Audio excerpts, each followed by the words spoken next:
Hi, my name is Rachel Fagan, and I am a Master Certified Life Coach and owner of Inspired Evolution LLC in Pennsylvania. And today I want to talk a little bit about the one thing that so many people overlook when they are trying to make some improvement to their lives.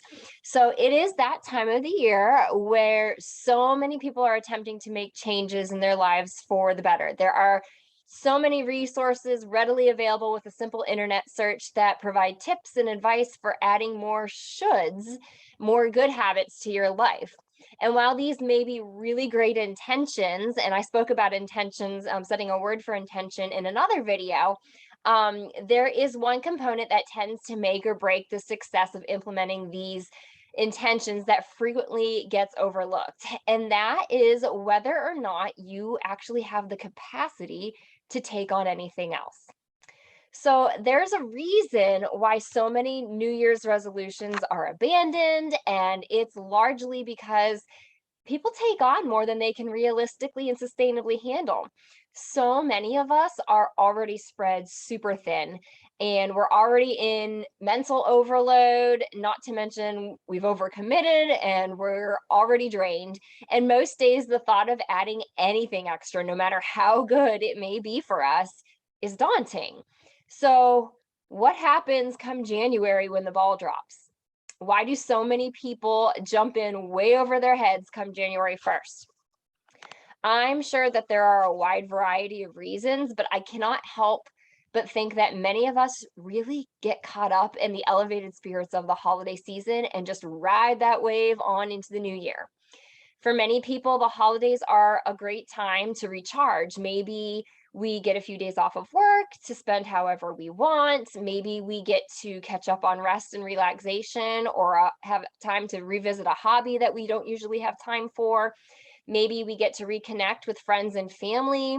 And oftentimes, these special holiday things refill our cups, and we start to feel happier or recharged or rejuvenated and more capable and confident in our ability to handle more shoulds.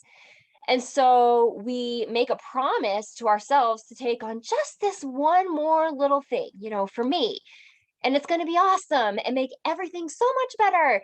And then we end up going back to the same environments where we created our not so wonderful habits in the first place. But this time we expect a different outcome, and it makes no sense. So the truth is, most of us cannot create a new reality from the same space that we created our current reality. No, if you want to change, then you have to change something: your mindset, your beliefs, your strategy, your environment, your boundaries, or your system. And unfortunately, for many of us who are already functioning at max capacity, adding another should is just setting ourselves up for an unsustainable system that's doomed to buckle. So maybe the best thing you can do for yourself this year is to let go of the things that don't serve you, the things that hold you back, that keep you small, that drain your energy, that jeopardize your health. Maybe it's not about adding more tasks or habits or shoulds to our lives, but rather clearing the clutter, the shouldn'ts in our lives in order to make room for the better.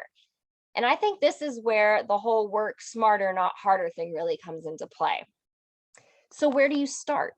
It's probably safe to say that we all have at least one self sabotaging tendency. Even people who are on this personal growth journey and self improvement journey and have been on it for a long time, I would dare to say it's a never ending process. You're always working on yourself. So I would dare to say that you have at least one self sabotaging tendency. However, some are more tangible than others. Maybe it's a toxic relationship or situation or environment. Maybe it's a guilty pleasure that might make you feel good in the moment, but ultimately causes more problems in the long run. Or maybe it's something that's not so obvious, such as a damaging emotion like jealousy or resentment. Or maybe it's a pessimistic mindset. Um, it could be certain types of thoughts, behaviors, or feelings that just no longer serve you. And I would encourage you to try to really get honest with yourself and uncover how this thought or this behavior or feeling served you at some point, and acknowledge that so that you can more effectively let it go. Because even if it was a result of being projected onto you, You adopted it for yourself for a reason somewhere along the way. So whatever it is for you, start with one thing and commit to removing it as best as you can from your life. Making a change like this, I have to caution you though, is rarely a flawless process. Usually it's pretty messy. So remember to forgive yourself and pick yourself back up if you stumble along the way.